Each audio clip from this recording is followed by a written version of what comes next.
What is going on, everybody? Hello, hello, hello. I don't even have the background music going, but here we are. It is Thursday. It is the beginning of March. We have earned a good amount of Chaos Legion packs, and I want to welcome you back for your regularly scheduled programming of Splinterlands FUD and Splinterlands Hype. I don't know. We try to split the difference here.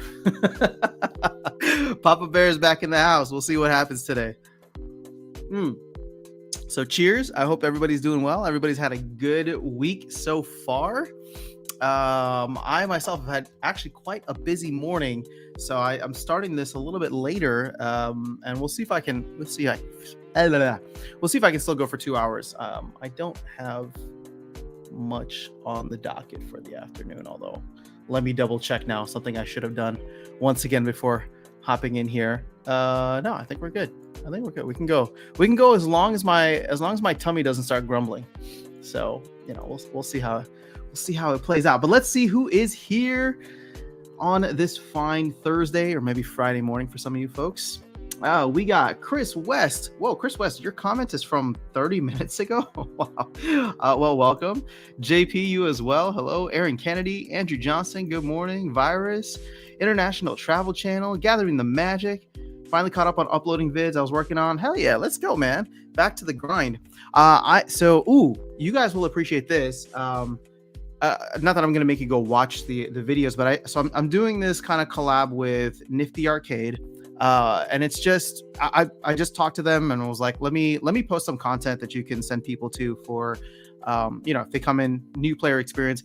As a content creator, I was like, I want to be able to make content that is accessible for newer folks, because usually when we get in here, we're talking like very deep stuff, DeFi related, game meta related, like diamond plus, gold diamond plus level.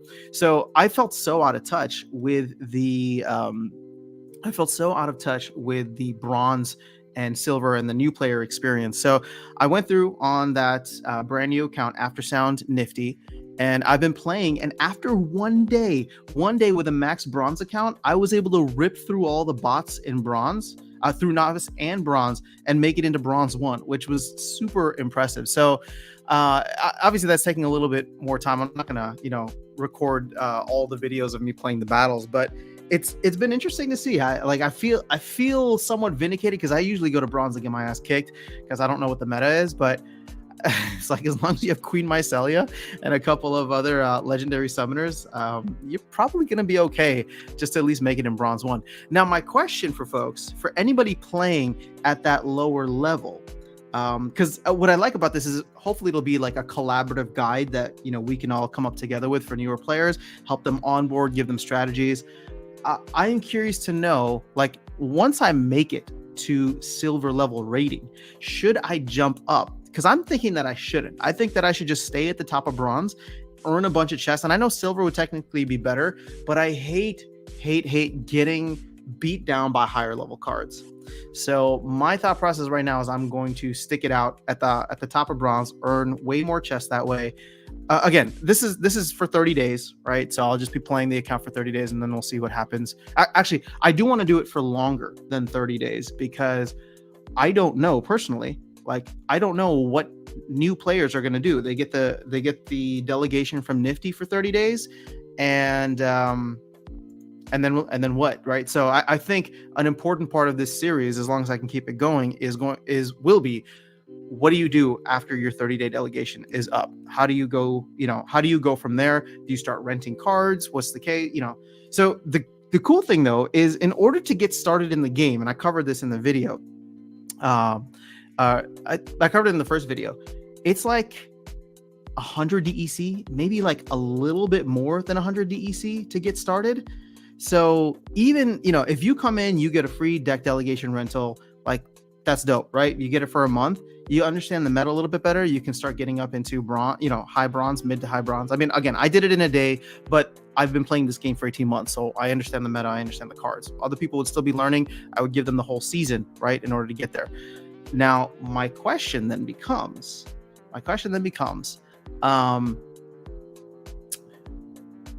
if you go beyond that 30 days, it is not, sorry, this isn't a question, I guess.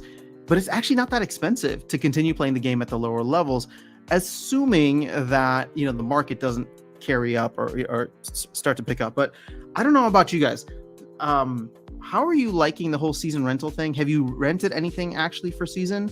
And has the market leveled out? Because what I'm seeing is that we're starting to feel maybe a little bit of a supply crunch. I don't know. Let's go check out the market.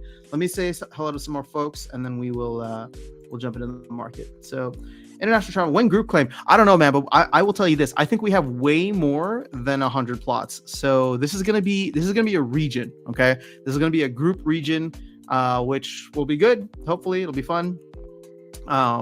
And yeah, I don't know. I don't know what else to say, but there's a lot of folks who are interested, which is awesome. It's really, really cool to see. So I think everybody wants region 69. Like I said, I highly, highly doubt that we're going to get that. So I'm willing to wait for 69 or 70, whatever it ends up being. But the only caveat is if there's going to be not necessarily a time limit, but if there's going to be something with the surveying that comes out over the next couple of weeks, that might push up the timeline. Whereas like if there's a benefit to doing it earlier rather than later, meaning like they start giving out SPS sooner. And again, I don't think that's not going to happen with land phase 1, but let's say we get into April and we're still waiting for a region, whatever region. I would say, and all of a sudden they want to start switching over the SPS rewards. I would say that I would probably want to move up and make my way towards starting to earn that. Dragon, good morning. Hello.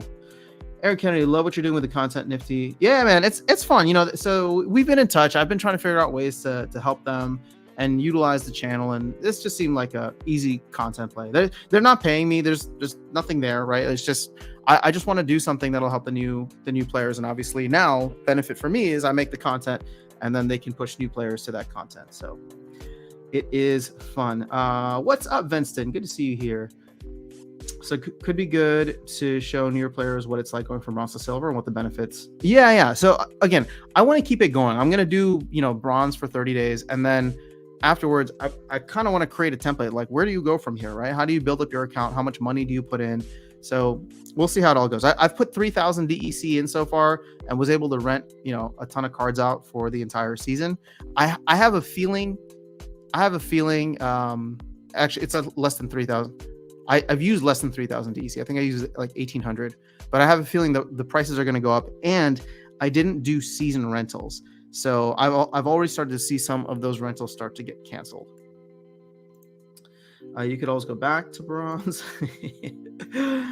Dragon saying, I'm playing in bronze lately as I'm renting out my deck and find bronze easy, but might rent for silver too. I can't stand getting soulbound cards.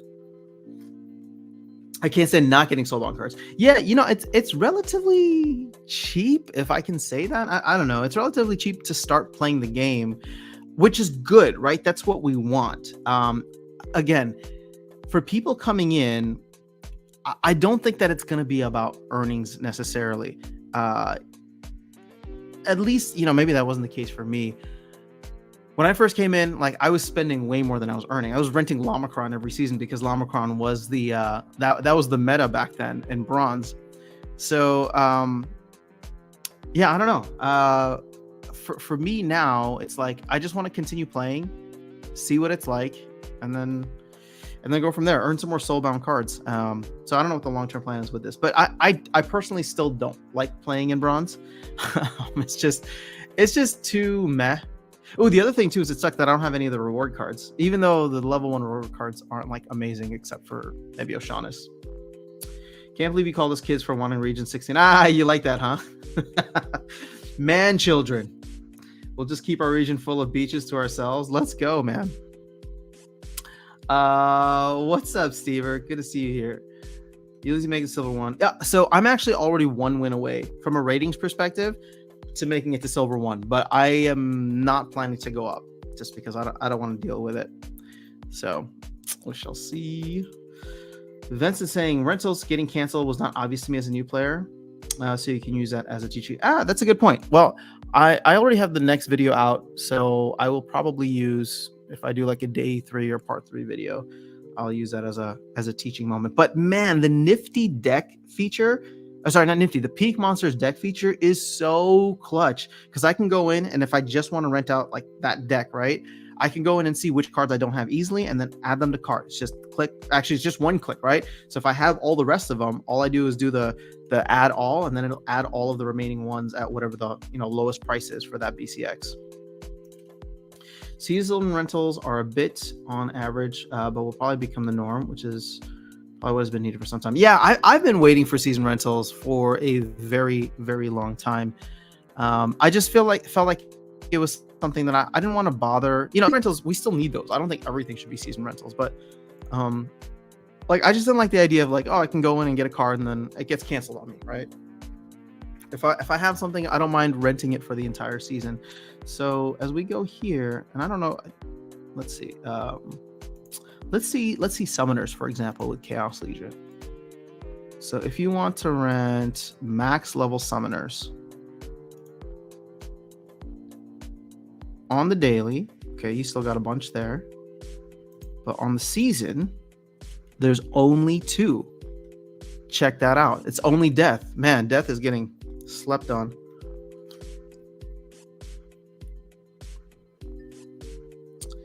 Interesting. I want to see maxed for gold. Oh, there's no easy way to do this. They should really change this. I hope that they can change this so it's instead of the different levels, you can also have maxed for bronze, maxed for silver, maxed for gold across different rarities. I feel like that's an easy quality of life feature from a filter standpoint. It's just a matter of coding in, if it's this rarity, max bronze means this level or this many BCX or whatever. But let's go ahead and look at just the rare summoners. So I think that's at the more basic level. Wow, wait, are there really no season rental? Whoa. There's nothing, huh? Okay, hold up. Let's check this out. So for season rentals on Death, it's just that. What's going to be great though is we won't be going with this back and forth now, right? There's how many days left in the season? Let me check on this computer. There's still 12, almost 13 days left in the season, and it's once that's locked up, it's gone for 12 days. So we won't be seeing stuff hit the market, and there won't be as much arbitrage, I think, is my guess when it comes to season rentals. There won't be as much arbitrage where all of a sudden you go in and you see oh my gosh, this person priced this card at 50% below whatever the market rate is right now because they forgot to update it after somebody rented it at beginning of season, right? And you know how the market prices slowly build up on the daily rentals? Well, now we're not going to see as much of that because a lot of these cards people are just going to throw in for the season and then they're gone until the next season.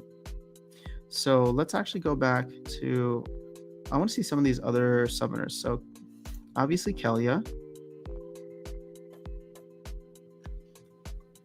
Oops.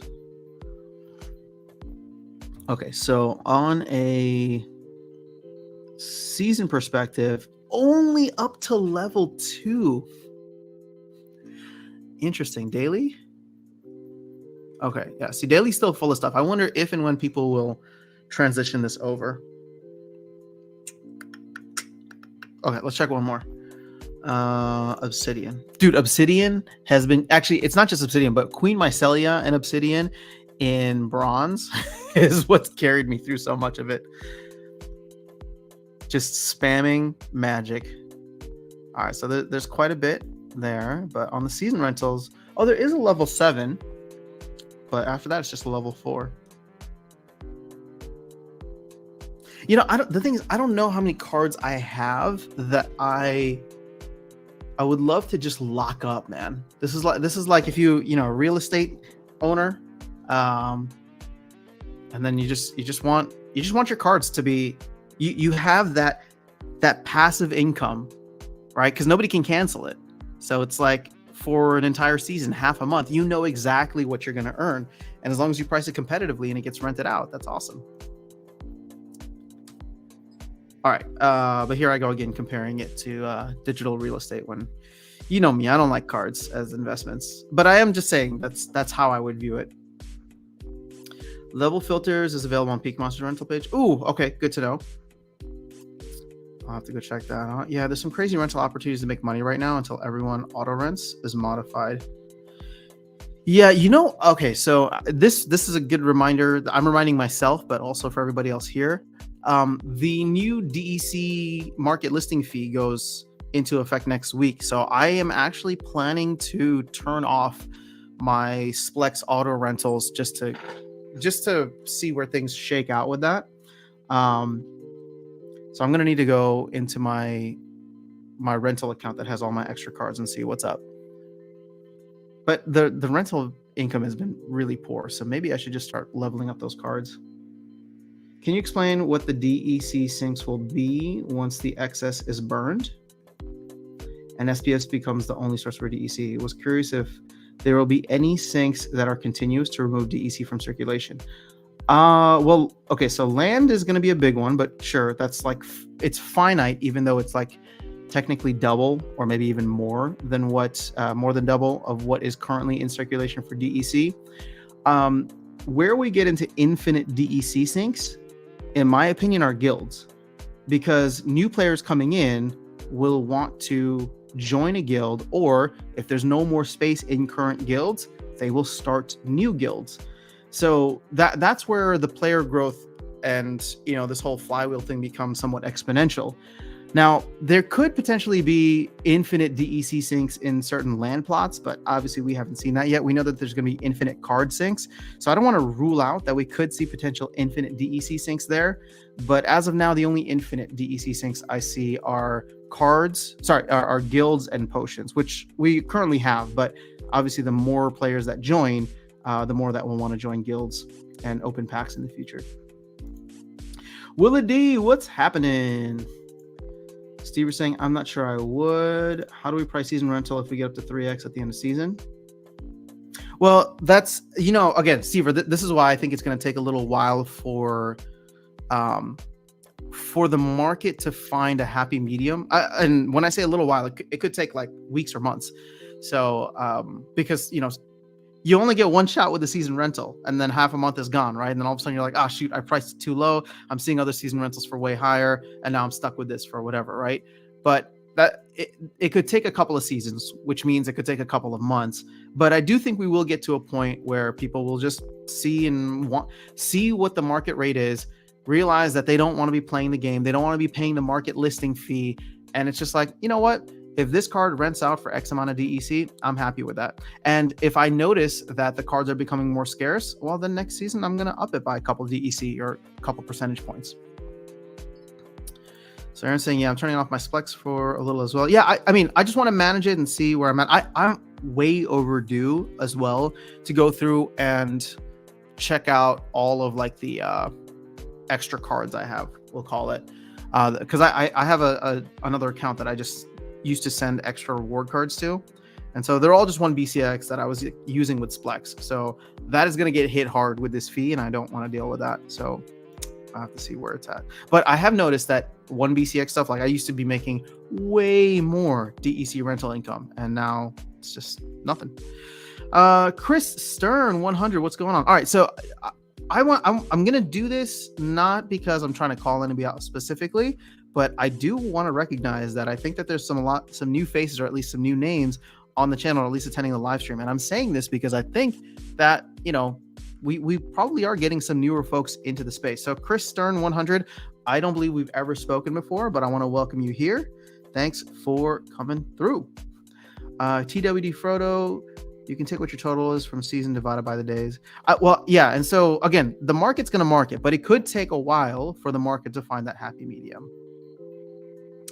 Lav 25, somebody else who's new here. Aftersound, are you Latino? I am not, but people always assume that I am. So I am. I mean, I've been learning Spanish since like 6th grade, but I still suck at it. But I would love to be so fluent that like when people ask me, I could try to hopefully convince them that I am, but definitely not. David Treen, that's an odd question, but another new person who I've never seen before. Ricky Ramirez, thank you so much for the support. Another new name. Welcome, Ricky Ramirez. Good to see you here. Peace, guys, please. I don't know what you mean, peace, guys. Is there a simple place to see that? Hold on, what are we talking about? Oh, are you talking to TWD Frodo? I don't think that there's probably nobody that's like tracking average rents over time. That might be something you have to do on your own. Although that is a good opportunity for somebody to build a tool. Harry Larry McNary, you're a regular here. Thanks for the support. Appreciate you. Okay, so let's go and see what some of the legendary monsters are going for. Oh, actually, hold on. Let's see. Legendary summoners. Who's our favorite here? Oh, let's check the shield paw. Nothing on the season. Nothing on daily. What? Is it? What? No, that was weird. Wow, no high level shield paw? Oh, wait, sorry. There you go, level 4. But not that many of them. How are people liking shield paw? I haven't actually even played with her because I'm 1 BCX away from maxing for gold. So, and I've been too lazy to buy. Oh, but the price went up. 28. I'm just wondering if it's really that good. All right, look at Queen of Chaos. Wow, that's a lot. 5 DEC a day on the season, but 0.3 DEC a day on the daily. So see, there's going to be a happy medium found somewhere, and I don't think it's going to be 5 DEC per day. At least not right now.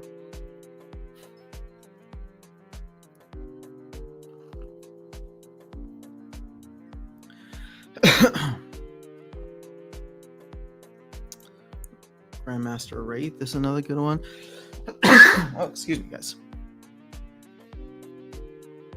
Isn't this interesting? There's no 1 BCX. Oh, no, there is. It's price for BCX. Oops. At the high levels, that's a good amount. Sorry, guys. Coffee went down the wrong way.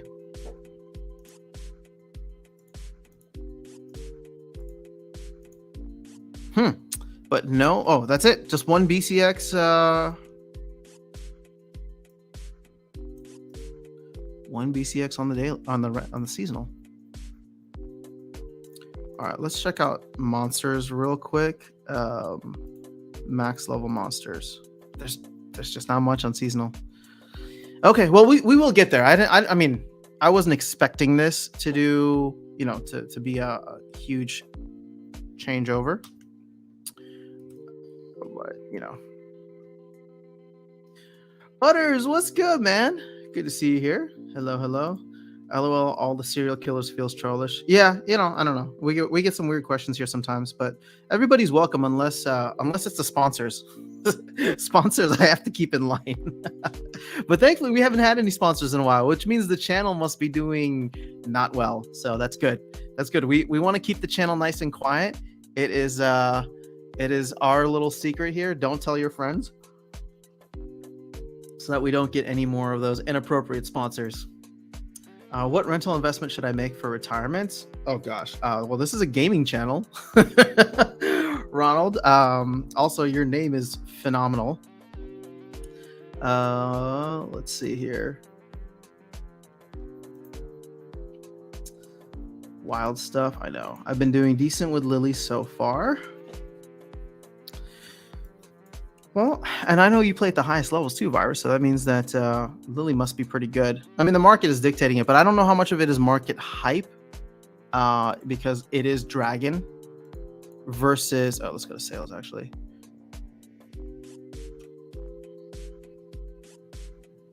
And also, I mean, there is the topic of...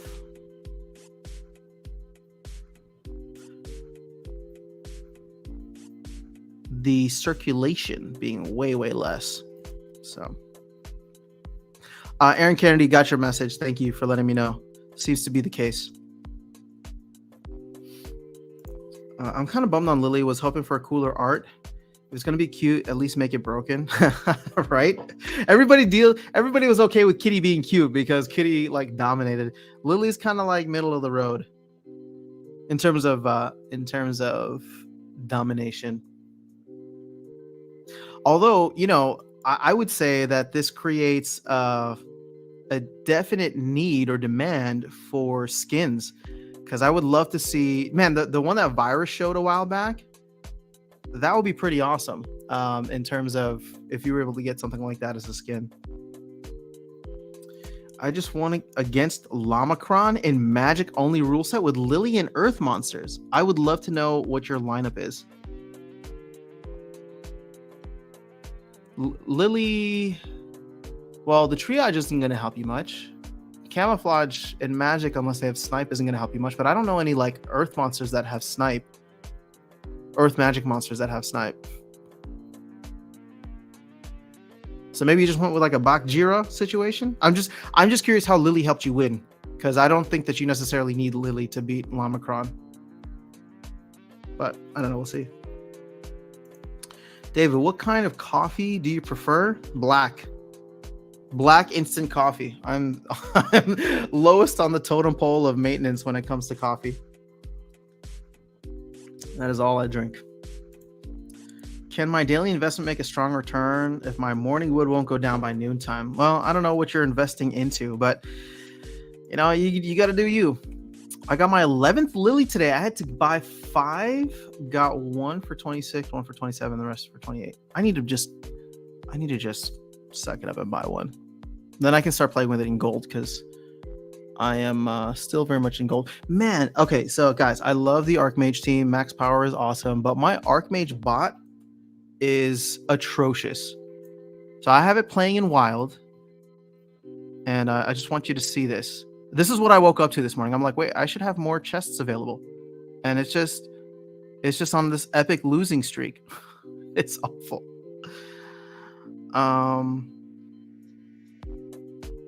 So yeah, I don't know.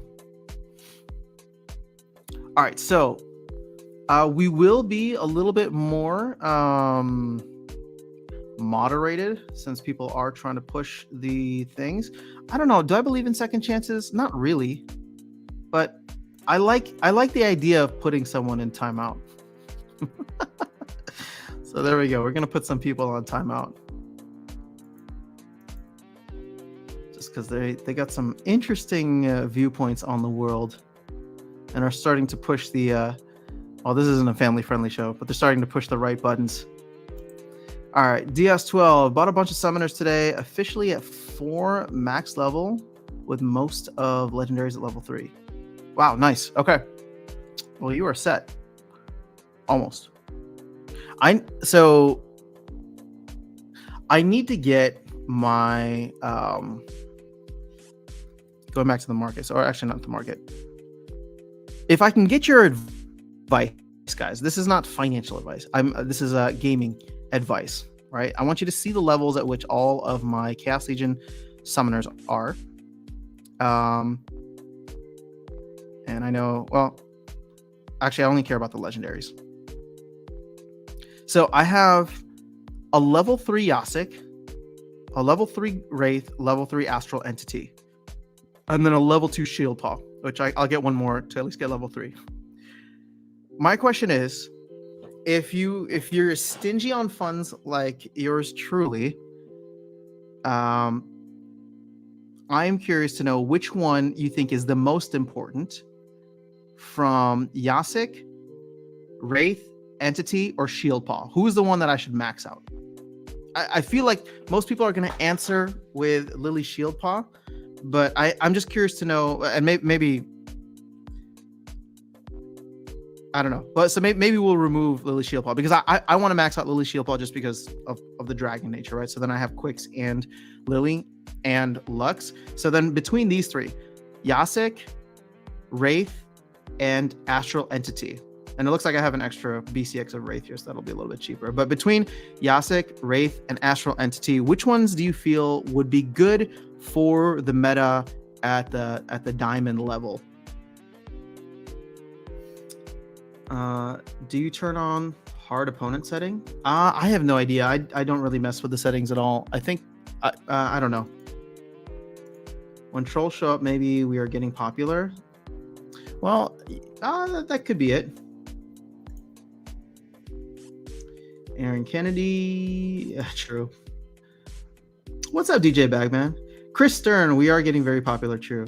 Chris Stern, I got my eye on you now. Because I said hi to a bunch of new people, and then a bunch of those, not all, but a bunch of the new people ended up being trolls. So it seems like you're normal. I had a video top 400 views fast. That hasn't happened in a while. Interesting. Well, congrats, Stever. I mean, you've been making content for a while, so you deserve it. And you make awesome content, my friend. Lav25, I don't know what the question mark is referring to, but if you want to be more specific, we can jump in. Triage helped us. The rule set was magic only. Oh, with magic reflect, put void dragon, slip spawn, chaos dragon. Oh, nicely done with the slip spawn in the back line. Okay. Yeah, forgot about that triage. But how did your Void Dragon wasn't getting healed anywhere. That's the problem. But you know, underrated combo, in my opinion, is Void Dragon for these magic battles, Void Dragon with Oshur. I have max quantity of BCX for Wraith and Yasik. Nothing else. Congrats, Steve. Yasik. All right, people. Yasik is just so fun to play with for the speed. It's so random, so sometimes it's frustrating, but it is fun to play with. Wraith, I would say, would be the most helpful in Diamond, but a case could be made for Yasik. Okay, so that's like 1.5 for Yasik right now. The Diamond level hard opponent setting, does that make gameplay better? I don't know, actually. That's not a good question for me. Since you have quicks already, I would say toss up between Yasik and Wraith. Probably Yasik. Yeah. I do like playing with Yasik. I actually love playing with Wraith too. So in Bronze, playing with Wraith, Uriel, and what's her name? Adelaide Brightwing has actually been clutch in a couple of games for me. So it's cool to see those cards getting a lot of value down low, or down in the lower leagues. There's no monsters in death with the ability that Astral offers, is there? That might be the smart play. Ooh, there's a vote for Astral Entity. Interesting. See, this is why it's good to have these conversations, because I don't think through all these things. All right, Lav, I am going to see. It's one thing if you harass me, but when you start harassing the other people in here, I go straight for the block. So we will see you never. All right, hey there. What are your thoughts about group buy for end of sale leaderboard, and what's your expectation about the number of packs bought for top 10? You know, I have a feeling there's going to be some group buy that's going on. I really don't want to buy any more Chaos Legion packs, at least not at like the full price. But it's definitely. Oh, we got a card here, Stever. Oh, what? Dude, you're so generous, man. Is this for giveaway? Or is this for me? If it's for giveaway, that's cool. I don't want to assume, but let me know, man. Conquer Yasik. That is not the cheapest chaos card by any means, but thank you for that. That's for me. Oh, dude, you are incredibly kind. I appreciate you, man. I don't even know what to say. Thank you. Okay, so Matthew, I want more. And Virus, yes, Steve is awesome. Steve gives away probably the most cards that I've seen on his streams, as well as on the on Splinterlands TV. So if you guys aren't checking him out, both on his channel and on Splinterlands TV, make sure you do so. Well, now I'm one Yasik closer, so it'll be a race between Yasik and Wraith. I think I have 7 BCX for each now, thanks to Stever. Okay, so this just seems stupidly low. Like I know that there's a game of chicken probably being had right now, but it's like, don't tell me you can get 100 land plots for buying 3,000 packs. Like that's nothing. It's nothing. My goodness.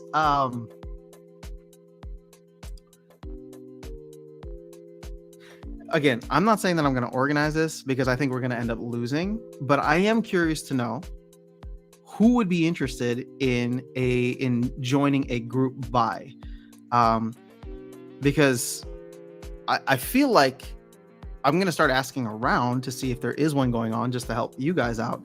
The only thing that I've heard or saw on Discord was Jarvie from Peak Monster saying he was interested in organizing a group buy, but he's got, his whole like Peak Monsters collection of guilds that he can tap into.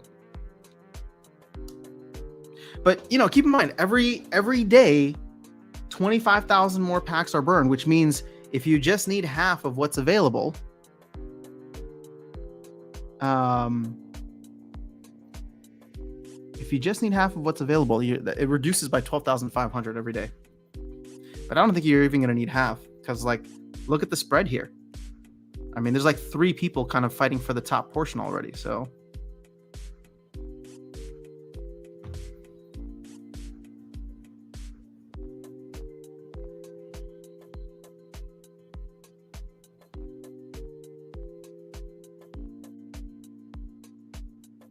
hold up. Okay, let's hold up. Oh, whoops. I want to go back here because I have this on another sheet or on another computer. So we have 347,889. 7,889. So as of now, what is this? The last burn will be the morning of the 16th, like 1 a.m. the 16th, my time.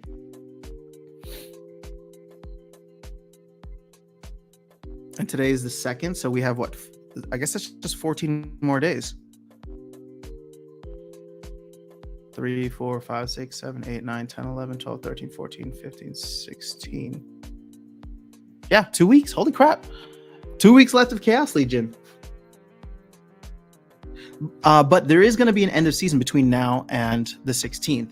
So I do believe, and I personally don't think we're going to get that far, because that's in 12 days and there's only 16 days left. So I don't know. I just feel like it's going to happen before then.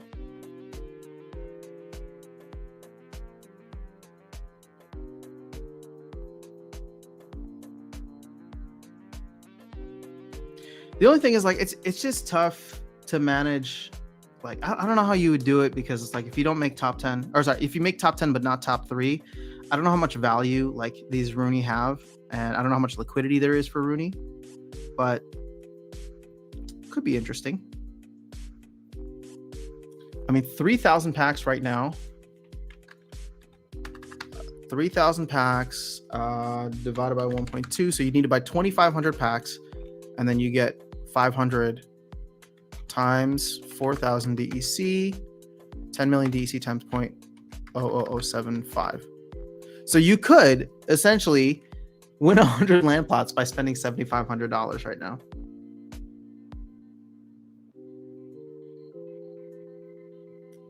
And those land plots are trading for what? Maybe 150? So that's 15K.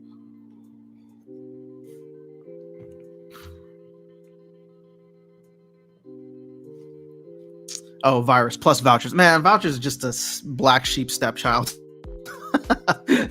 Nobody cares about vouchers. But you're right. I mean, we would need 500 vouchers. That was for me. Thank you so much, Steve Flex. All right, so you already have Lux as well. It's not Wraith for life. I usually play my life teams with her. Interesting.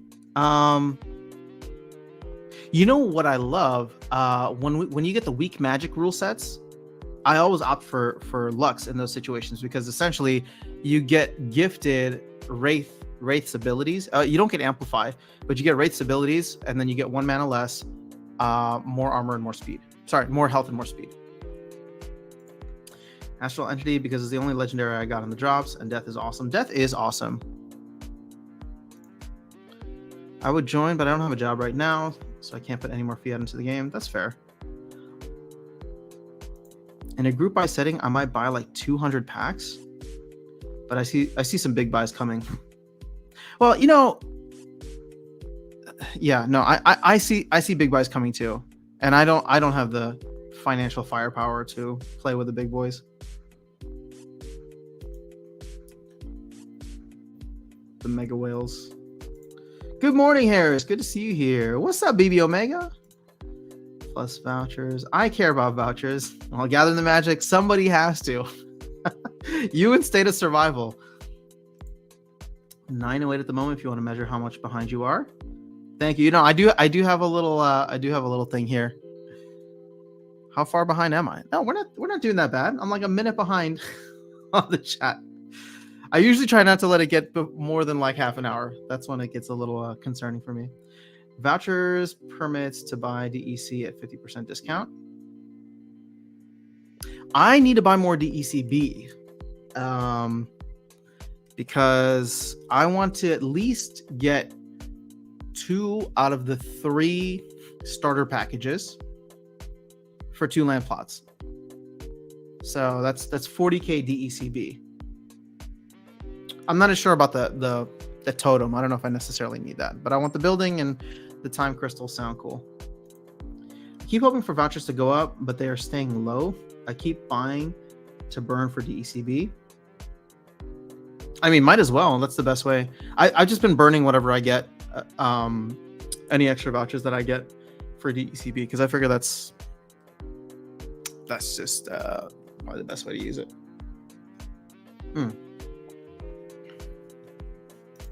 What do you think happens to pack prices 1 day, 1 month, 6 months after sellout? Price predictions, just because you love them so much.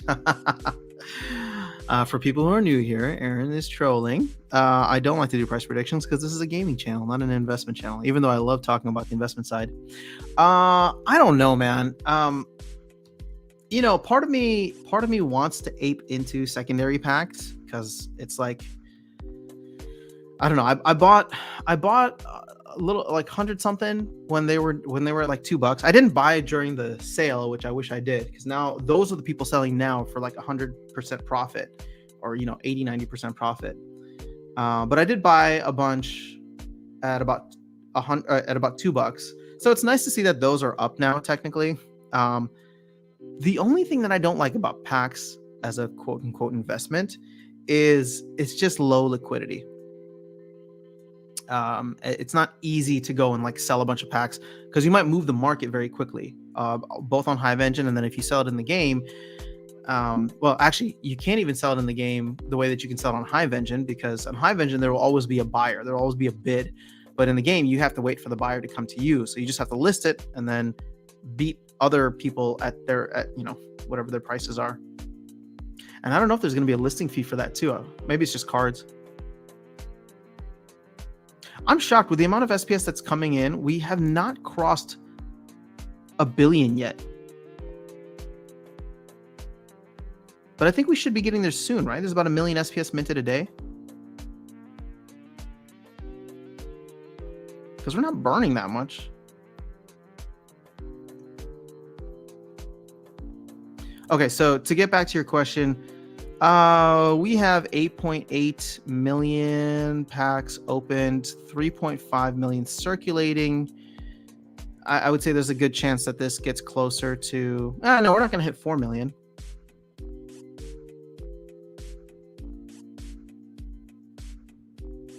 I don't know. I don't know. I don't like to make price predictions. Let me put it this way, though.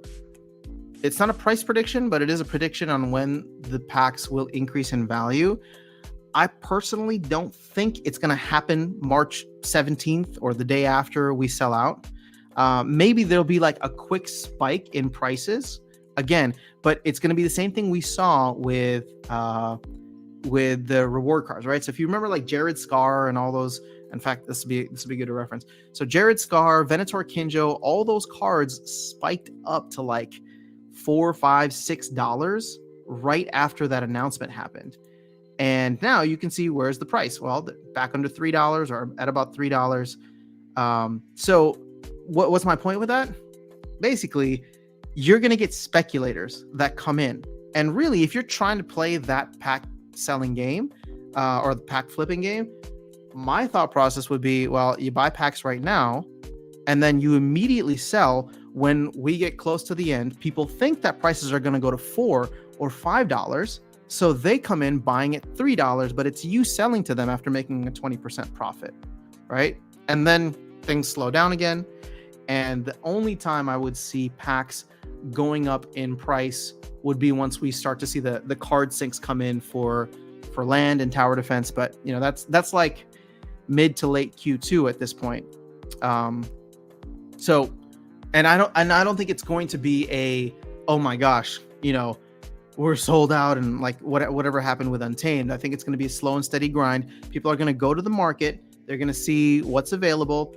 That is going to start to dry up slowly as people start to put more monsters on their land, put more monsters in their deck, create new decks, start botting accounts, whatever the case is, right? And ultimately, it'll be like, oh, well, you know what? Let me just go buy a pack and see, right? They're still going for $2 or $3. And then, in a couple months from now, card prices might go up a little bit. Again, just like a 5% increase or a 10% increase. Pack prices go up to like $350, and somebody goes and says, oh yeah, let me go buy a pack for $350, and you get enough people doing that, and we slowly start to eat through the supply. So it's not going to be like an overnight thing, and it could take like the rest of the year for packs to get that high. But again, I'm just trying to be Papa Bear right now, so that's all. The last thing I want is for people to like go ape into packs thinking that they're going to go up like crazy. Now Stever, on the other hand, is way more bullish than me, but he's also been in the game longer, so he's seen these runs. So, take whatever I say with a grain of salt. I think the packs will go up to $5 pretty fast, but we'll stay right there for a bit. My hope, let me put it this way, Stever. My hope is that packs, like whoever has packs right now, even if they bought them for like $1.60, $1.75, I know this is market manipulation and like, oil money style, where it's just like, if everybody's like, hey, packs are no longer in the store, so we should sell them for a minimum of $4, then all of a sudden you raise the floor price to $4 for packs. But the problem is that you're going to get a lot of people with that mindset, but then you're going to get that one dude who's like, you know what, I didn't want to sell mine right now, I'm going to put it for $3.99, and then someone's going to be like, I need to sell mine too, I'm going to put it for $3.98, $3.97. We just work our way down. But yeah, I would love to see a $4 to $5 floor price immediately happen after we sell out. Yeah, now you're crime part with chat. Awesome. Dennis, what's up? I feel like people don't see that land plots and Rooney's value way outvalue the pack cost in some tranches now. Good deals if you still have fresh powder.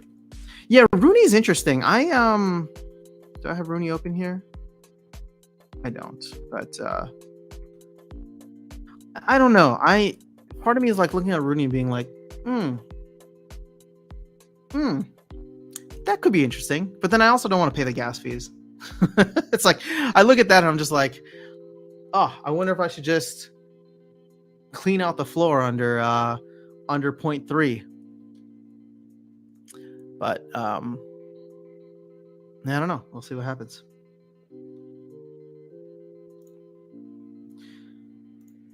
Oh man, guys, I'm getting hungry already. We haven't even been on an hour.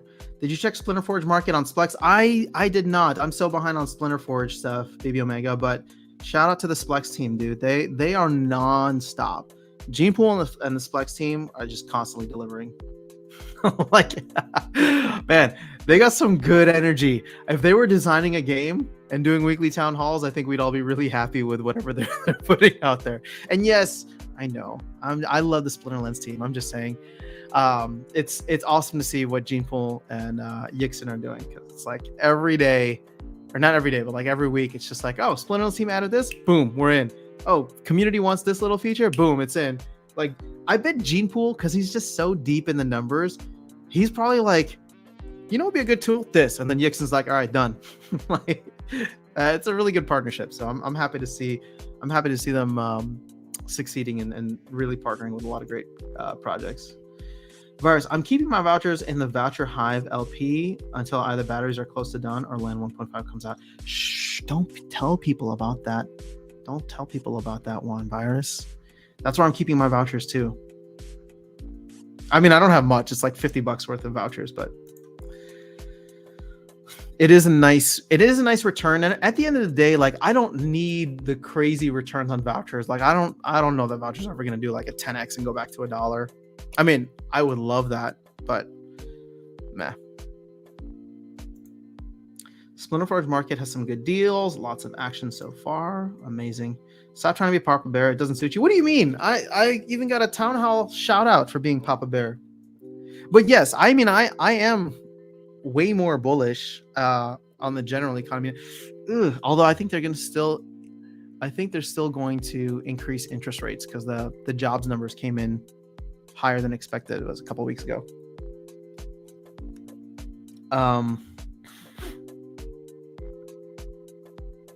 But the good thing for people not following macro is other countries are printing a ton of money now. I think China just printed it like something 90 something billion.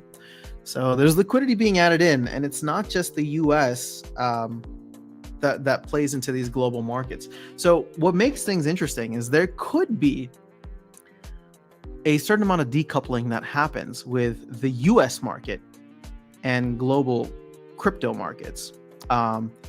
And again, this is just something that I've been thinking about, because if the US Fed continues to tighten, that could cripple a lot of US based assets. But if global liquidity is increasing, well, then global assets, aka Bitcoin, aka crypto to a certain extent, could continue increasing in value. Now, again, I don't think we're going to go to the moon, but it's like if the US stock market starts to go down because of tightening here in the US, again, I don't know. Like, it could go down, but Bitcoin stays at 25 and crypto has its moment, right? Again, not even its moment of like it's going to the moon, but it's just like, hey, it's the only asset that's not going down now, right? I was just explaining this to someone the other day where, people are like, oh, what's happening in crypto? What's gonna, I'm like, dude, if you just look at the charts, and I know I'm cherry picking time ranges here, but everybody cherry picks a time range. Year to date, Bitcoin's up 50%. There's no other asset that's up 50% year to date, right? I mean, not like serious global asset that's up 50% to date. So, Bitcoin could chill here for the rest of the year and still be up 50% and probably beat out most of the other markets. But Exotic Creations, what's going on? Another new person. I've never seen your username. I want to welcome you. And we've had some trolls today, Exotic. So, if I come off a little more moderated, we shall say, then forgive me. I just wanted to make sure nobody's harassing the folks around here. But if you're a normal person that's not a serial killer, then welcome to the stream. I hope you are enjoying Splinterlands or GLS or whatever the games we cover here. You're a bull, not a bear. Well, thanks, Alex Bernard. BB Omega, I mean, there are enough salty people doing the bearish job. You're a positive guy. Nothing wrong with spreading hopium. Well, I appreciate that. I do find myself to be mostly positive. But I just never wanted to be one of those channels that's like, oh, 100x, like, where's the best place to like invest your money? At the end of the day, like, this is very much an investment for me, in more ways than one. I invest a lot of time here, obviously, on the channel. I invest time working with the team on the music stuff, and then I've bought too many assets because I love the game.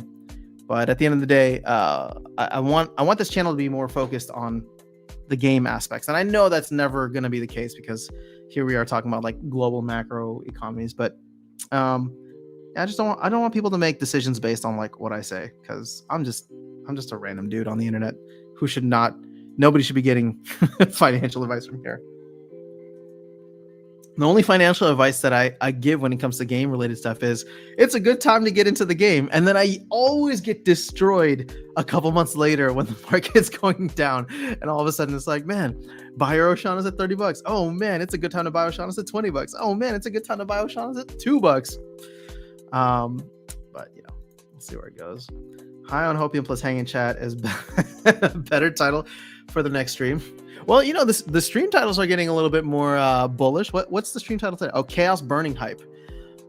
Yeah, so my prediction I don't know where, I'm not going to hold anybody else to their predictions, but my prediction was that we would burn 2.35 million packs. So that actually means only 2 more days of burning, right? And I don't think that I'm going to be right now, because obviously we can burn up to 14 days, and I'm thinking that we're going to sell out Chaos Legion by Saturday. But I made that prediction a couple weeks ago, or a week ago. And we just haven't really seen the fireworks. And honestly, like, if everybody's playing the game of chicken, I don't know. I'm not a troll, just bought a land plot. Awesome. Well, welcome to the stream. I'm glad you're here. We just got to be a little, I guess if the market's starting to pick up, there's more trolls out there. There's a lot of like anti like NFT and NFT gaming sentiment too, which is I just wasn't aware of, but yeah, it's interesting. Dang, totally skipped my question after sound. Knows my RNG. Oh, what did I skip? Oh, my bad. Speaking of Rooney, are you allowed to put Rooney on one account in game? I am actually not sure. I feel like you should be able to. Like, I don't see why not. And then maybe designate one for like your avatar or for play, like your main. Actually, I don't know. Where do I go for Rooney now? Oh, manage Rooney here. Thank you, Stever. It's letting me know again. Unless you send me another one, which at this point, that'd be too kind of you. Oh, I don't have it connected. Oh, you know what? Hold on, let me check on my other. Got my ETH wallet connected here. As long as the internet works. Manage Rooney. Connect wallet. Oh.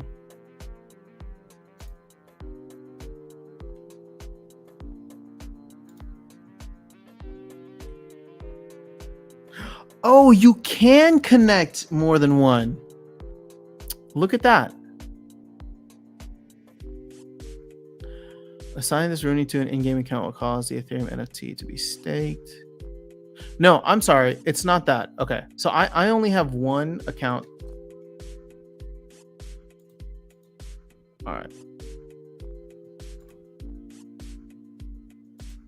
No. Okay. So basically, when you connect your wallet here, and I'm not going to do it here because I don't think I have the right thing set up. When you connect your wallet, it will show all of the Rooney in that account.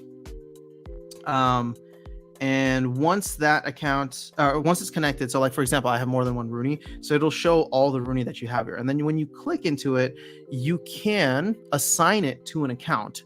So obviously I have my main one assigned to my account, but if I go into another one, I can assign it here. So let's see if I was to assign this to an account. But you would have to pay the gas fee, which is about $5 right now in ETH.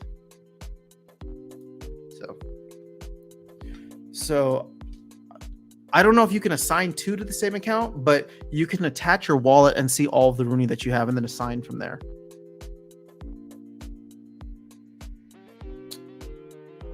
And I wonder, because this is a great question. I'm going to skip ahead here. But X Odic is saying it can operate on land, so you can play it. But you know what? I think that they're probably still going to limit it to one per account, so that you have to choose, if I want my Rooney, should I play it or should I not? But I don't know. Maybe we'll have to wait and see and get more information. I don't want to give you wrong info. I will just say that I'm currently unaware. You can be positive without promising the moon and beyond. And you all say it's not financial-wise, so it's not on you. Thanks. Yeah, some people still take it. Some people take it that way. I will say though that, like, my bullishness is not really for the assets in the game, although I think that will be a nice byproduct over the next couple of months, like Q2. I'm actually just really bullish on the game. I'm so excited. Like, I'm really happy with the amount of deliveries that they've had over the next couple of months, or over the last couple of months since the beginning of the year, so January, February.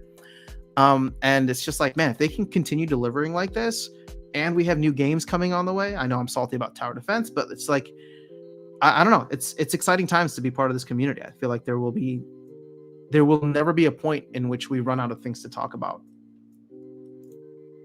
I'm only here for the financial advice. All right. Well, buy as many cards as you can. Buy as many cards. Buy cards that you like to play with and that you don't care what the price will be. Thanks for all the gaming advice. I'll put all my money here and take out some loans. Oh gosh, yeah, definitely don't do that. Greetings, gamers. What's up, Merlin's Matrix? Good to have you there. All right, so David, I think we are going to go with the Banhammer, which I'm excited about. So see you never. Rooney is different advantage. If I could afford to buy one, I'd buy it. Can operate on land. You can play. Yeah, I'm still waiting to see what the deal with Rooney is going to be, but I know Matt is going to put as much value into that as possible, which will be good. Are you still bullish on nodes? I'm not as confident as I was because vouchers are so worthless as a reward for them.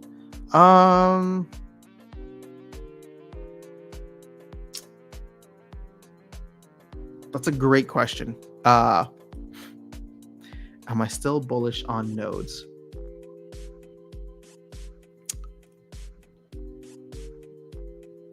Not in the short term. Because ultimately, the only thing that will make them appealing is the price of SPS going up. And while I think it's possible that we could see SPS actually have amazing returns this year, and what I mean by that is like SPS is less than 3 cents. Like if it jumps to 5 cents or 8 cents or 9 cents, like that's a 3x, right? There's not many investments that jump up 3x in a year. But it's still down 90% from its all-time high, right? And I don't think at 9 cents people are going to be running to buy nodes. So, again, I think it'll be good to see SPS go up. And, if you backed up the truck at 2.5 cents or whatever the low was, then you'll probably be happy. But for most of us here, I think we bought in during the bull market or shortly after the bull market ended, the bear began. And so I don't know. I feel like the sponsors are sending in spies to see if you're keeping. I know, man. We got some sneaky ones here today. You know what it is, though? I definitely, the channel definitely has haters now, which just makes me smile.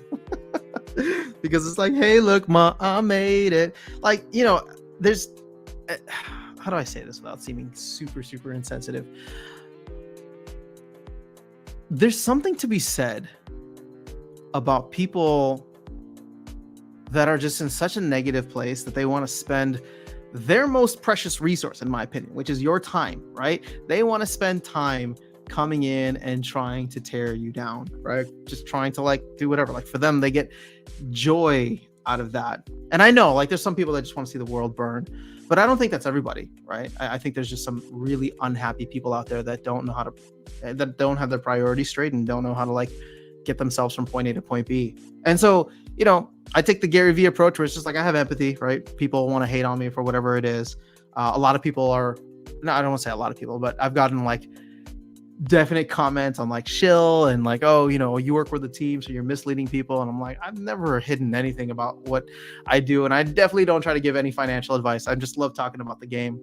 So there's a certain level of oh man, people hate me that much that they're willing to spend that much time on my channel earning me ad revenue. And I know it's pennies, but it's just they're just benefiting me at this point. So I don't know. It's just a weird system, but I don't know how to take it. I don't know how to take it outside of being flattered, but I do hope that anybody who is in that negative place can find a way to be a little bit more positive about how they spend their time in the world. I heard oh, Wilson, what's going on?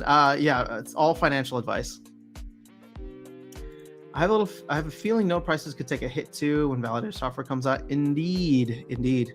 I mean, these things are trading for less than a quarter of their value right now, which is really, really sad because that's not what I was expecting. But that goes to show that as of now, and I say this matter of factly, I'm not trying to throw shade, but as of now, the actions that the team has taken have not been up to par with getting value to SPS.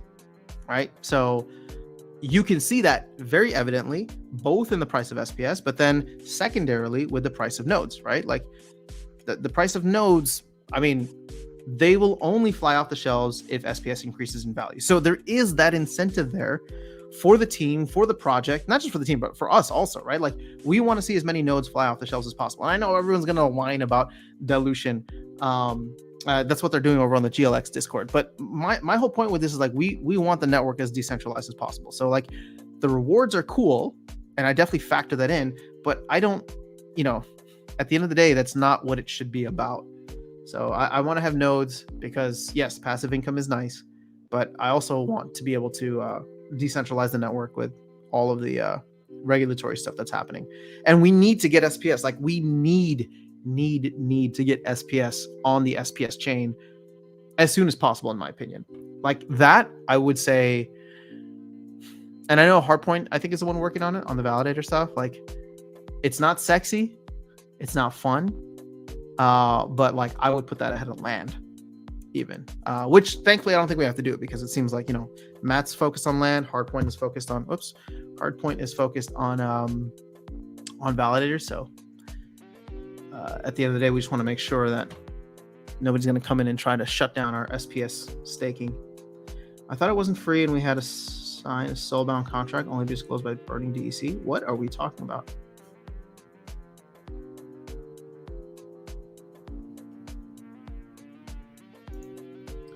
SPS and nodes are the best assets in terms of price appreciation, at least from what I've seen in other ecosystems like Gala. Yeah, agreed. I mean, I like holding SPS. I like buying more SPS actually at under 3 cents. I don't know if I posted the Splinterlands TV stream, not from yesterday or from 2 days ago, but from last week. But I had probably the most bullish thing that I've said in the last year. So I know this is going to get me in trouble with all the times that I say it's not financial advice, but like I'm looking at this and I'm wondering to myself, all the stuff that they're trying to do to drive as much value to SPS over time, and if we are maybe bottomed out from bottomed out from the market cycle. On that Splinterlands TV stream, I said this might be the last time we see SPS below 3 cents. And that's not a hey, FOMO buy-in now, because I'm not saying that SPS is gonna shoot up to the moon tomorrow, but SPS could stay below 3 cents for the rest of the year. But my point is that if you believe the market has bottomed out, if Bitcoin has bottomed out, and then we do have kind of like this middle of the road or start of the next bull run, which we've seen in the 2013 cycle, 2017 cycle, and now obviously we're in the 2021 to 2025 cycle, right? Aggie said it nicely, he said it nicely, and obviously it's taken from other folks or other data, but it's just like Bitcoin tends to go down 1 year and then up the next 3 years until the halving cycle, right? So if 2022 was the down year, well, now 2023, we start to go up. We're already up, right? We're already up 50%. So I'm not saying Bitcoin's going to jump up to like 30, 40, 50K. I'm just saying Bitcoin is already up. And as long as it doesn't go below 15 and a half, like this is considered an up year, right? So we're already up. We have the halving next year in 2024. 2025 would be the third year of us going up, and that kind of coincides with the 4-year cycle and blow off top, right? Where Bitcoin hit its all-time highs 2013, 2017, 2021, maybe 2025, right? So with that being said, we know that if you take that assumption that the market has bottomed out, and we know that there's only going to be more and more DEC utility, meaning SPS utility, right? Because of how they're interlinked with the whole burning. Well, then, there's like, why is everybody here holding the SPS, right? I always ask that question. Why are you holding SPS? And the only invalid answer is to speculate, right? But at this point, I would say a good majority of people are holding SPS because they do think that they're speculating. They do think that it will hit its all-time high again, right? At, what is it, $1? But just the time frame for when it'll hit $1 will probably coincide with a broader market push, a crypto bull market, and maybe the Bitcoin halving. So that could be years away, right? 2025, I was saying. But the point is that people are holding on to it for that speculation. And so if people continue holding on to it, if we do go up, do we crash back down, right? Whenever the next blow off top is, do we pass $1? Do we go up to $1? Do we pass $1? And then when we crash back down, do we get to a point where in the following down cycle, so we'll say 2026 in this example, do we say, like when you think about that, is like, would or can SPS, after we've burned a ton of it over the next couple of years and we've implemented so many new game features and game modes and all this DEC syncs or whatever, do you see SPS going back down to 3 cents or lower than 3 cents? And anything is possible. Anything is possible. The market could collapse. The world could collapse. I'm not saying that, but the game could run out of money, right? So who knows? But the point that I'm trying to make here is that we're getting less dilution over time. We're getting more sinks coming in. We're getting more potential projects and products added in, right? Tower defense, land, who knows what could happen, with Rebellion and beyond. So it's like, I don't know.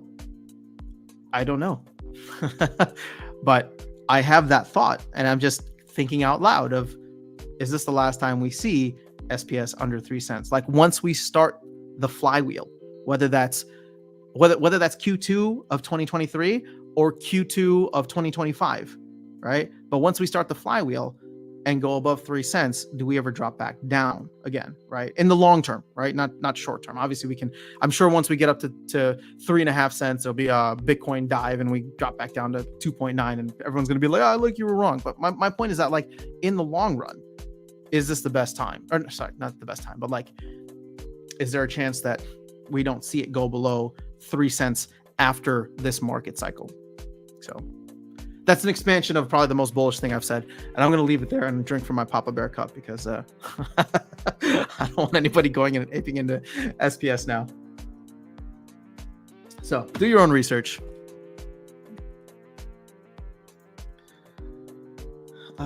Because everything will run on nodes. Indeed. Only looking for financial advice. I don't know who came up with the financial advice, but thank you for that. That was brilliant. Are you laughing about my node speculation and the advice thing? Oh, they couldn't tear down some of the bull. Well, thanks, Butters. I'm only here for the financial advice and the awesome justified power after sounds banhammer. Yeah, it's nice. I don't get to use it often, but when I do, it feels nice. GLGT been bleeding the last 2 days. Anyone knows why? Oh, well, because the hype is dead now for the node licenses, right? They pre-announced it and the price, so everybody went in, they got what they needed, and people sold off. People bought what they needed to buy whatever node, and now there's no more demand. We could see another spike when we find out the sale goes live, when we get a little bit more information on the tranches and all that. But everybody who's done the math has done it, and so people have bought, and now there's only sellers. My next goal is 100K SPS. Let's go, man. Good luck. The first 100K is always the hardest. All jokes aside, everyone here must take 100% ownership of the financial. Yeah, that's what I always say. So thanks, Butters. Rumor has it this is a place for Canvas financial advice. You guys are funny. Slowly acquiring the affordable pieces of Chaos Agent that I haven't maxed yet. If prices remain in this range, I can be done in 2 months or less.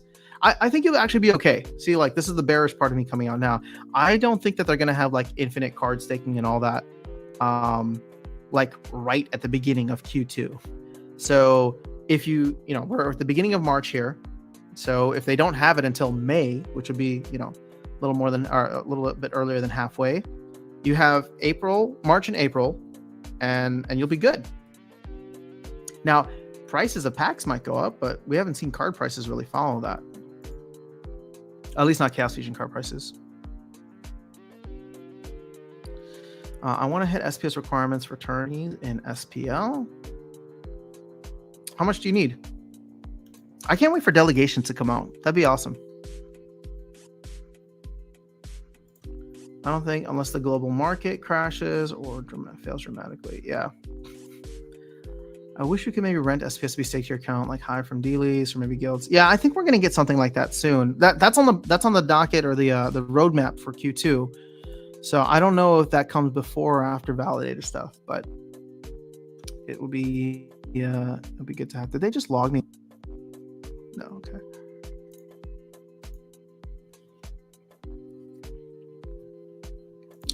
Being an automotive engineer, I've seen flywheels fail. It is scary. I wish a different term would be used. I have no idea what the flywheel term in automotive engineering is. Can you expand on that, Venston? Sorry, I don't want to make you type like a paragraph, but I'm just curious. Wish you luck, my friend. Just took out my last penny and dumped into SP. You're welcome. You'll thank me in maybe 10 years. But just no comments. No comments between now and then. You look back in 2 years and not believe SPS was ever at 3 cents with new projects and sinks. That's my hope, right? But at the end of the day, it's all speculation. The thing is, with crypto, it's not a perfect one-to-one. But I think a lot of people view buying SPS or investing, quote unquote, SPS as kind of like investing into the company, right? Of Steam Monsters or Splinterlands. But it's not, right? Because the company has its own set of stocks and private investors and equity and all that. So it is very much not that. But this is the closest that people on the outside can feel to being able to invest in what the company is trying to do. And as long as you trust their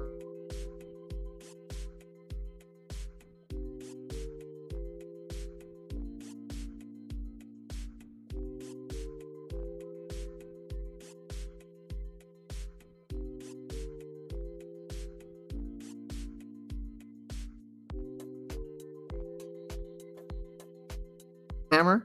Oh my gosh, wait, hold on. I just added something to the stream today for you guys. Oh, can we get one more troll? Is there another troll here? I would love to do one more banhammer. I didn't even upload this for the banhammer. I uploaded it for any like any comments. But if there's one more banhammer we can do, I have a little surprise for you guys. Troll patrol. As long as it's ahead of Aftersound's assets, tells I think I'm gonna make it. Let's go. Has anyone ever talked about staking packs on land instead of monsters? I don't think that's gonna be possible. I think they're gonna make you open the packs. Stake your chaos packs on land. We burnt them all. Dual mass flywheels suck. Yeah, okay, so let me clarify on the whole SPS thing. I don't think it's going to be up only. Just because the flywheel is there does not mean it's going to be up only. There are going to still be periods of high demand and low demand. And ultimately, right, like SPS will jump and then it will fall, just like Luna did, right? Actually, this is a perfect time to do a little history, right? History doesn't repeat itself, but it does often rhyme. I think it's Luna Classic, right? Oh shoot! I think it's. Let's see. So here you go. Here is this whole flywheel thing in action, and yes, I know we see the massive drop off there. That was actually still incredible to this day, but you can see here. They give UST, right, the stable coin, some value, and Luna goes from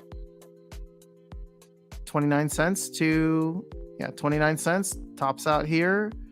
This is in March of 2021 to $22, right? But then we drop back down to 6, and then you see we jump up again. Market gets really hot, more UST value. You're getting a 20% yield on your stable coin. Jump up to 54, and then market cools off. Jump up, market cools off. Jump up, market cools off. And then we jump up because people start getting super excited about the fact that they're buying Bitcoin to back their assets. And then somebody with like $400 million comes in and crashes the price. But there's your flywheel, right? In effect. And guess what? It looks like it looks like every other chart out there.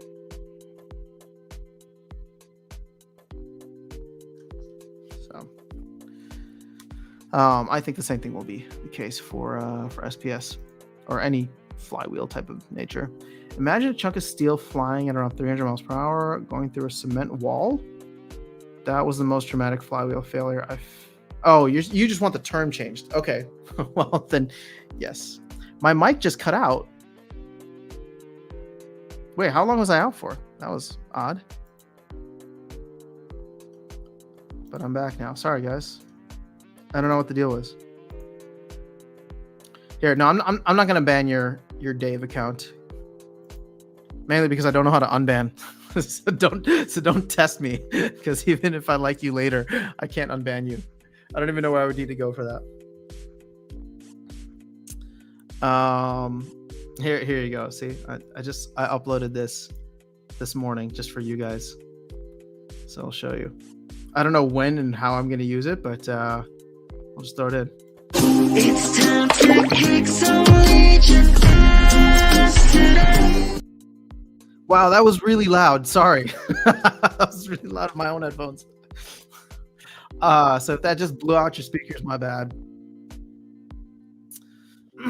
But yeah, we'll just use that as the ban hammer anytime anybody gets banned.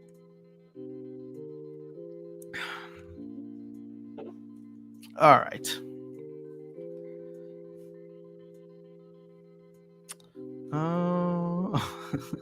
When laser light show? All right, so I need to.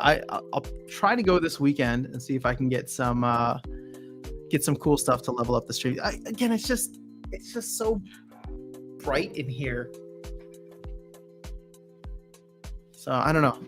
It'd be cool to get the laser light show. Like I said, I have a disco ball, so I'll be able to use that. But with the morning streams that I do, I mean, I can turn off the light that I have here, make the room a little bit darker. So, but we're gonna try some fun stuff. Everybody was super generous last time, wanting me to level up the stream, so we'll find ways to do it. I need to check my attention span. I lost 15 seconds somehow. And well, I don't know what that means, but love it. Looks cool. Had to lower the sound. Damn. All right. Yeah. See, it was loud for me too. I guess I can just. Oh, you know what I can do? I can just reduce the audio and then rebounce it down and then re-upload it. And hopefully that'll make it a little bit better. Kick some Legion peaches. Will the moon for Splinterlands come soon? I don't know. I don't know if the moon will come soon, but I do think that this could be a fun year for Splinterlands. Again, from a gaming perspective. And if here's the beautiful thing about this, right? If Splinterlands can deliver an awesome gaming experience, which so far, they're doing a great job this year. If they can continue to do that, and we stop bleeding out on other assets, right? Like there's no more DEC being printed, there's no more cards being printed. Everything's like soulbound or whatever. We could start to see asset values go up, and I think that would attract way more people than any Google Brave ad. It's just, if the project starts to do well, people will take interest. And I don't know if I don't know what that looks like short, medium term, but I can tell you that I feel like it looks good. Again, I don't think we're going to hit $1 SPS this year or anything, but I would love to see SPS not be in the gutter. And again, so like, this is not a prediction, but as I've said before, like SPS could do a 3x or even like almost a 4x, go to like 9-10 cents, and that'd be a 4x return on investment within the past year, or within the past however many months, and still be 90% below its all-time high. But if we do start to increase the value of SPS, do start to get more utility there, lock up some, earn some more, people are buying it regularly to get DEC, then I would say, that could attract some people to come in. That makes the rewards that much better. Actually, where is there a place that has like season rewards?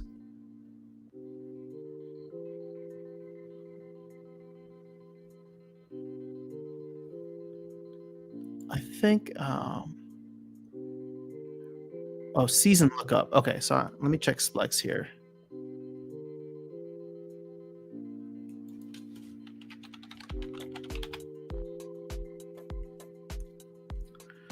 Because I want to see my season summary. I cannot take this call right now, so I will call them back.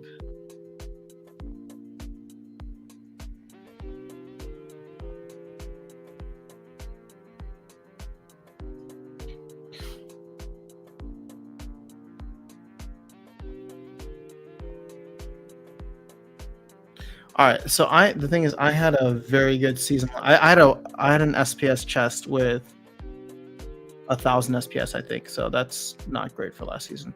Let's look at the season before. Let's get an average of the last couple of seasons. Season 103, 104. Okay, so sorry, I know I'm doing this math off screen. So I made 289 plus 179. I made about 500 SPS, 468 SPS. The entire season, the first season of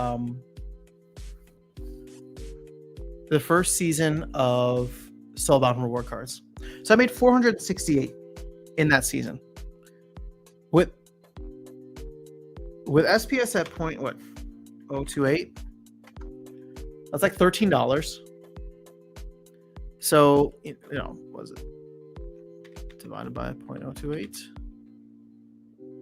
So if we get SPS to jump up to 10 cents, I mean, all of a sudden I go from making $12 a month or $12 a season to $46, $47 a season. I mean, the thing is that a lot? Not necessarily, but it's definitely better than what I was earning before. Now, where you get into the fun, in my opinion, the more fun aspects of this is if you get way more bullish, right? I mean, what happens if SPS jumps up to 20 or 25 cents? Again, still 75 to 80% below still 75 to 80% below its all-time high, right? Well, now all of a sudden I'm making $117 a season. And that's with me playing in gold and diamond, right? Gold for half the season, diamond for the second half. So just imagine what people at the higher levels are making. It becomes more significant. Like way more significant. And what could be great is if there is a self-fulfilling prophecy where it's just like, oh, SPS is starting to go up. And so therefore, like, more people want to come in and play the game. Therefore, more people need to come in and stake SPS. So they start buying SPS.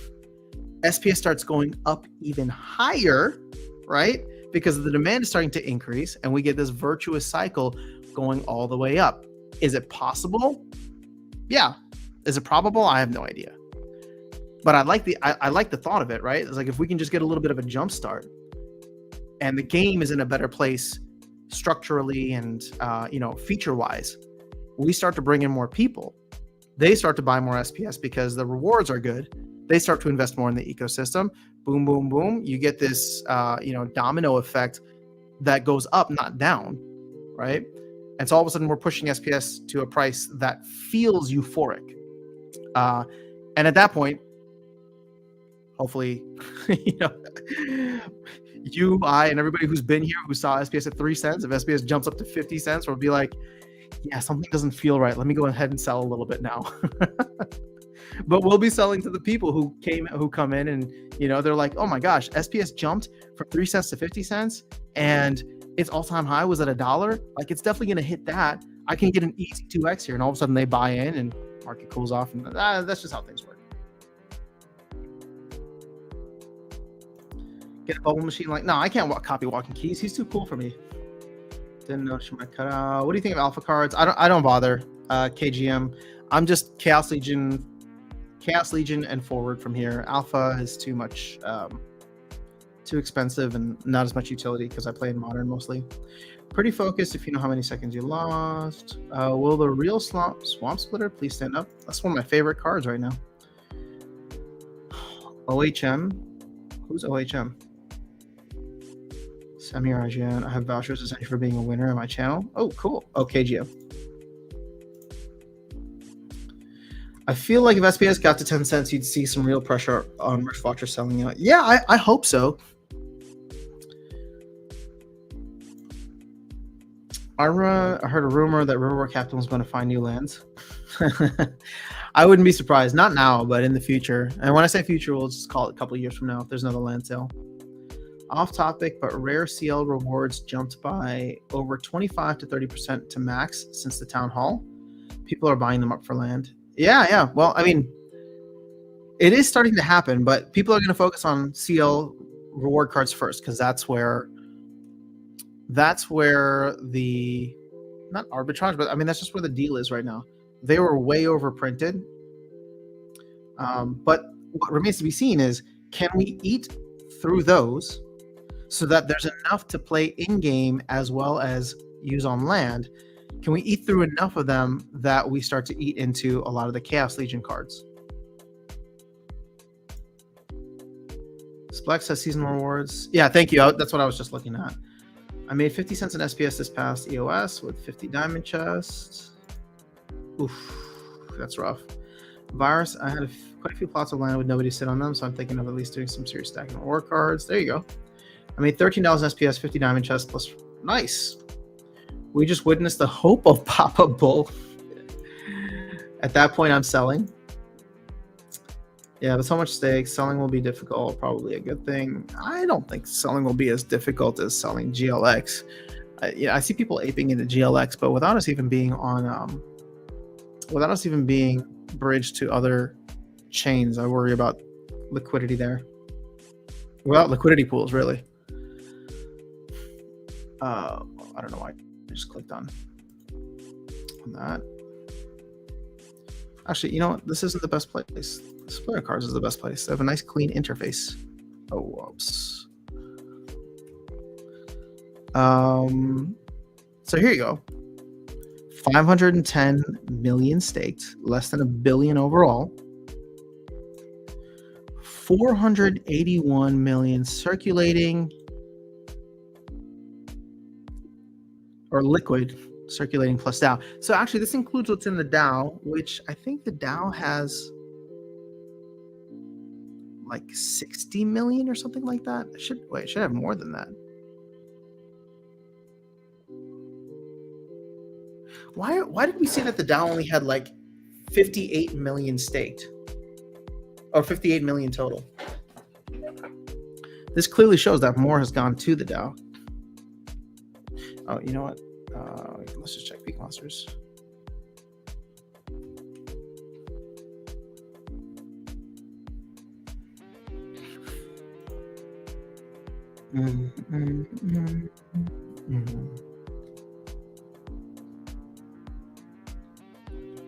All right, see, something's off here. The DAO shows 66.7 million SPS. Splinter Cards is reporting that we have sent 64 million just from Riftwatcher sales and another 15 million from node licenses. So I don't know. I mean, I'm not great at math, but 15 plus 64 should not equal 66. And we, as a community, have not voted on doing anything with that SPS, have we? I think we voted down all proposals.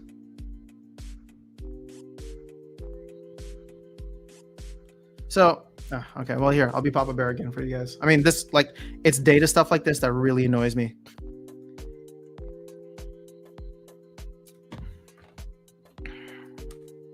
Annoy isn't even the right word.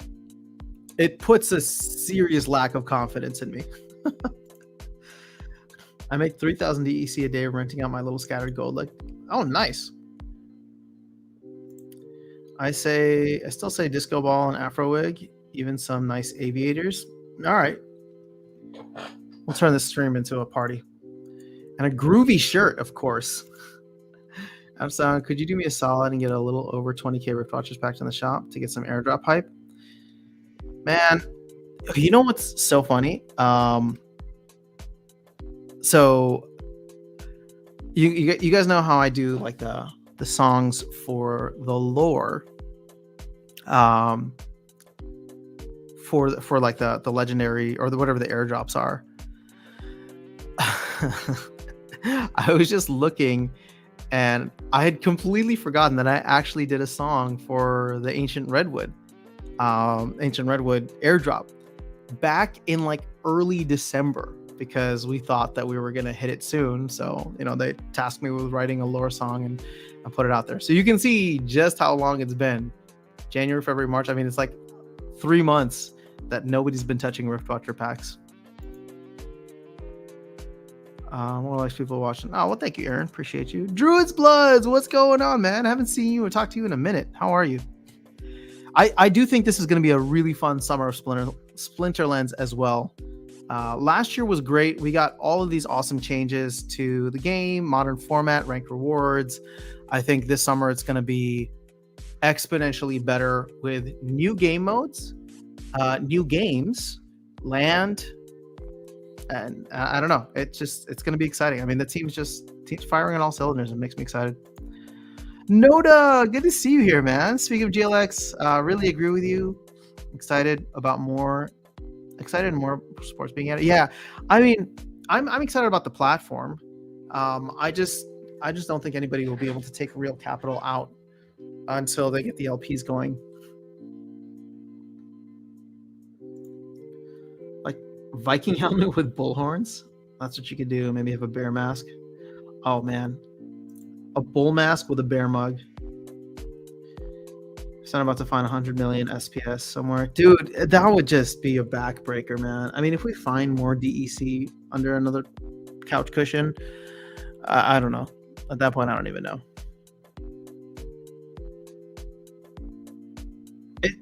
The problem with this is that, like, the whole thing with blockchain technology is that it's supposed to be immutable and transparent.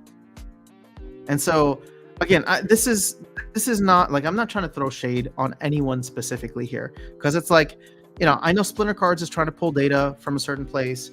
I know Peak Monsters is trying to pull, cards from a certain place, and I have empathy for the team that has, like, this stuff bridged all over. But at the end of the day, if you think about it, it shouldn't be on Peak Monsters and Splinter Cards. I mean, it'd be great, right, if Peak Monsters and Splinter Cards had that data, or were accessing the raw data rather than just whatever's available through the team. But I would love to see these dashboards available on the Splinterlands website themselves. So for SPS, they do have that here, but maybe they make like a DAO one at some point. That would be good. And then the DEC one, like, here's another thing that's like, again, I know this isn't high priority, so I'm not trying to like complain so that the team fixes this. I just think that it's something that is very misleading. So for example, right, you have a total supply of 25 billion, which is like, where's that 25 billion? Total circulating is 6.3 billion. That's the number we've been working with. So I don't know what this 25 billion includes, because that's really scary, right? If we've printed, let me just put it this way. If we've printed 25 billion DEC, nothing's ever going to happen to SPS, right? And the total circulating, I get annoyed with this because it's just like, well, this is including the null address. You go back to Peak Monsters. If you buy DECB right now with DEC, it gets sent to this wallet. Null. So technically, we've burned 164 million DEC, right? So 164 million DEC means that we should be at 6.2 million DEC, but it's being included here by Peak Monsters, and they would probably have to write a special script or code to like exclude this, and I'm sure it's the same thing for the team. But it's like, well, I feel like we should probably write that so that it shows 6.2 billion and not 6.36. So data integrity is It's super important to me. I joke about it all the time, but I'm a Bitcoin maxi because everything is on the blockchain, and you can see where all the coins are at all times. And that's why I'm a Bitcoin maxi. So it's like I trust the team. This is not to say like, and I want to be very clear here. This is not because I think like Matt or Aggie is like doing something shady behind the scenes, and or something nefarious. Not at all. Like I think they're really just trying to build an awesome game. But it's like, if you're going to present the numbers, then I feel like they got to be right or accurate. And I think that you should be presenting the numbers. So obviously it's not maybe high priority as getting land out and fixing the servers and fighting off attacks. And the team does a lot. There's always something going on. So I do want to recognize that. But my point is that, like, I don't know, this stuff is just not, it's just not accurate. So it's like, show accurate data should be at the top. And then don't show data should be in the middle, and then show accurate data should be below it, right? If we're gonna tier this out. I'd like to be your data wingman if you'd have me. I mean, yeah, it's just I just use all the tools that are there. I don't know how to navigate the Hive blocks, although I would really love for somebody to be doing that as a third party. I would totally vote for a proposal that focused on just looking at the Hive blocks, seeing how much SPS is there, seeing how much SPS is on the BNB chain, on the Ethereum chain. Yeah, it's a, we'll call it a UX thing. All right, it's just or UI thing. All right, it's not necessarily intuitive the way that it's designed right now.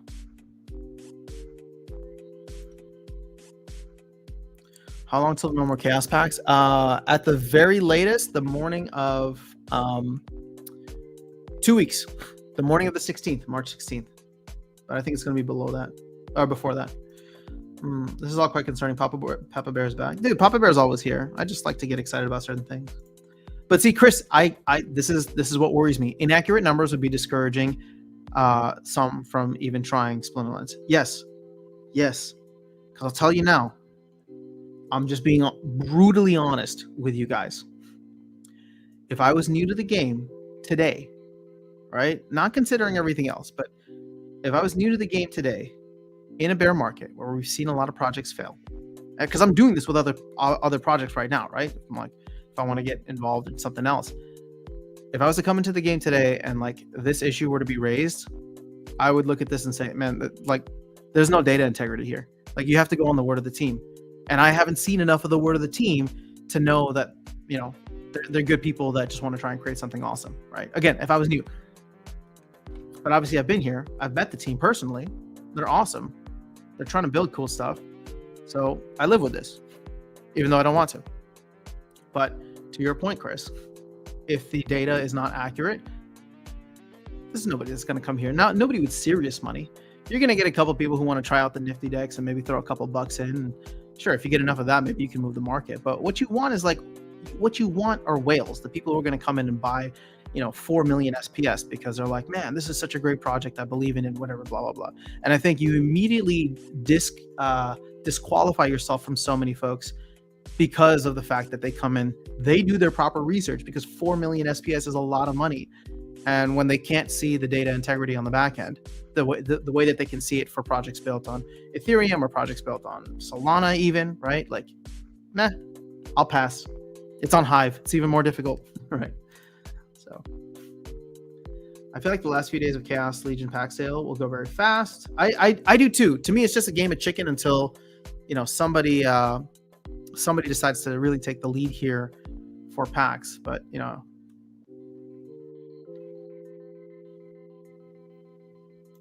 at this point, 347, 732.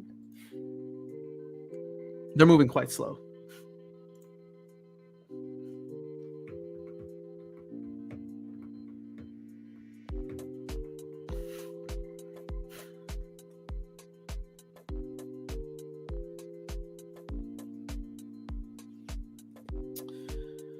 I mean, I can't imagine winning essentially like 2x your investment. Like, You buy $7,000 worth of packs, and then you make $15,000 in land. So yeah, this has to go up at some point. You just launched SPS Gate? No, I mean, we've been talking about this for a while. It's just, I don't know. I don't know what else to do about it. Like, I want it to be fixed. But unfortunately, I'm not smart enough to go through and scrape the blockchain data. Because it's not just that. You also need to have access to the wallets, right? This is not a... the crazy thing is that this is a BNB token. It's a BNB native token.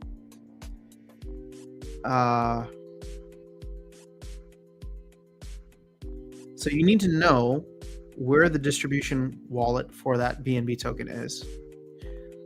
And then you need to know, well, what is the bridge wallet for Hive? And you need to know what's the bridge wallet for Ethereum. And is there anything else that you can take it out to right now? If you wanted to transfer. Okay, yeah, so Binance, Ethereum, and Hive.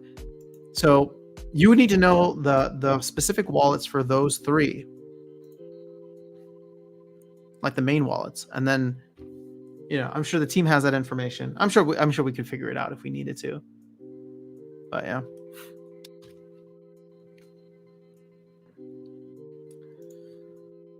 Alex, y'all worry too much about the weirdest things. Man, I would say that I'm sure there are many people who wish they worried a little bit more about where their funds were going at FTX. Because there's a lot of weird things happening there too. So I don't think, I actually disagree with you. I know we're joking, but I think data integrity is something that is not weird and should always be taken with the utmost seriousness. I got there when it started. I was number 5 on the leaderboard for a while. Nice. Weird always comes out when money is involved. Yep. You only had 3 packs. You're number 5.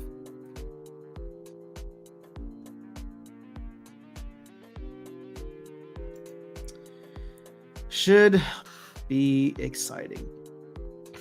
I don't know when the fireworks go live, but I'm looking forward to it.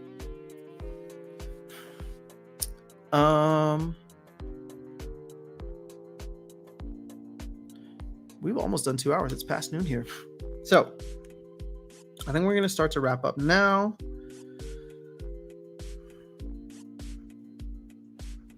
Let's see here. Old Schoolhouse Brewery. What's happening? Just hopped on and missed prior chats, but I agree that risk mitigation is vital. Yeah, I mean, at the end of the day, this is a game, but there's real money in here for many people, myself included. And I don't think we want to just see that all go to zero. I thought we all wrote our SPL assets to zero, though, when FTX happened. I will need to liquidate quite a bit before I can write it off as just zero. Let me put it that way. I'm still holding on for the bull run. Proposal thoughts? Is there a new proposal? I didn't see anything come in. Let's see. I'm going to check Peak Monsters. Proposals.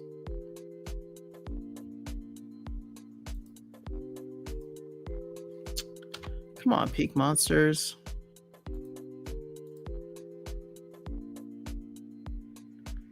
I don't see any pre-proposals.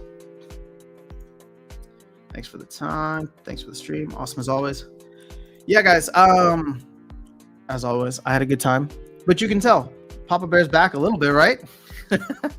We got some heavier topics today. There's still a lot to look forward to. Actually, we covered a wide spectrum. I gave you my very bullish takes. I gave my very, very bullish takes on the summer. And I would say that, there's still definitely some concerns here. So hopefully we can iron those out. But I will be back on Sunday. And at this point in time, it looks like we have commitments from both Darkest Night and Luthien the Destroyer to do some Bummer Chum. We're going to do a little bit of a deep dive into the new reward cards. So that should be exciting. I hope you guys are able to join. Should be roughly around the same time as now. I know I started the stream late, so probably like 10 o'clock-ish my time, which is like 2.5 hours earlier than whatever it is right now in your part of the world. But other than that, it seems like a relatively quiet time for Splinterlands. I don't know if there's anything else like happening. There's no proposals. There's no posts. We got season rentals in the mix. Monster March is actually off to a very quiet start. Very, very quiet. So we'll see what comes of it. All right, guys, have an amazing rest of your day. I will catch you all soon. Hopefully, I'll have some other content up before Sunday if you really, really miss me. But otherwise, looking forward to our next chat then. I hope you guys have an awesome Friday and an even better weekend. Peace.